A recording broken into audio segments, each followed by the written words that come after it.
I'm in southern Cyprus at the ancient Greek and Roman city of Kourion. Kourion is one of the best preserved sites in all of Cyprus.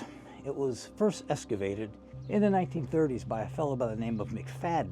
McFadden was interesting because not only was he a great archaeologist, he was also a spy for the United States. He thought that by unearthing ancient civilizations and showing their values, he could then teach and inform people about the way societies should live. This site is truly amazing.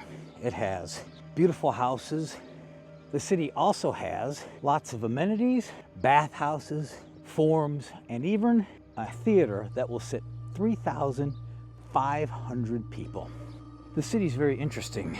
It was first a Greek city, and then it was given over by Julius Caesar to Cleopatra as a love gift. And then later, Mark Antony gave it to Cleopatra also as a love gift.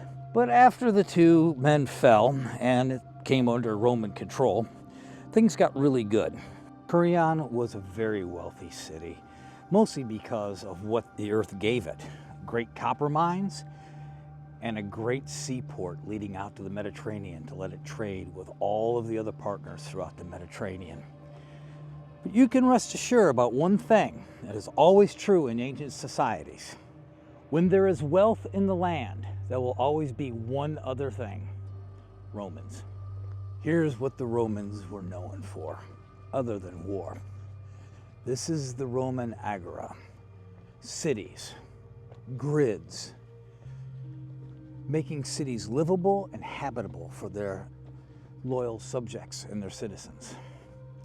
Right behind me are the Roman public baths. Very important part of Roman life and culture.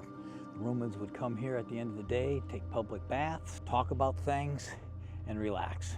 This was the main source of entertainment during that time. I'm in the House of the Gladiators, and it's called that for obvious reasons. Now, these two gladiators would be called secatores.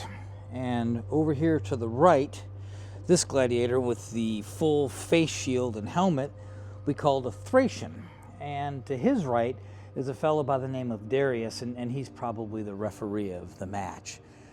Gladiatorial competitions were, again, very important in Roman society. Now, what the House of the Gladiators really does tell us is that the citizens of Kourion really took into Roman traditions, and they had to be well off. These games were incredibly expensive to put on, and this would have been part of everyday Roman life. Let's talk about this, because this is very important. Like all good things, the Roman city of Kourion could not last forever. This is a water trough, and we know that because they would have tied the animals up here to drink out of it. And this is the proof of the destruction. This is sheared in half from the earthquake that happened in 360 to 365 BCE. Like everything in ancient societies, nothing lasted forever. This water trough proves to us about the time and the date of the earthquake, and it proves the sheer force of the earthquake. All of these houses came tumbling down in this incredible earthquake, destroying the entire city, killing the inhabitants of it. The building behind me is known as the Earthquake House, and as the name suggests, it was probably built to protect people during an earthquake. It was built during the 1st and 2nd century CE, but it was destroyed in an earthquake in 365. The remains of a family were found here in the doorway. The doorway had collapsed on them. They're in the museum. They were all huddled together trying to protect one another. It makes it real, you know? I mean, yes, we're studying ancient history, but there were still human lives involved. Every time I walk through one of these ancient sites, I just think it's amazing. Yeah, the buildings are grandiose and they're beautiful and they're spectacular. And they do give us clues on how the ancient people lived.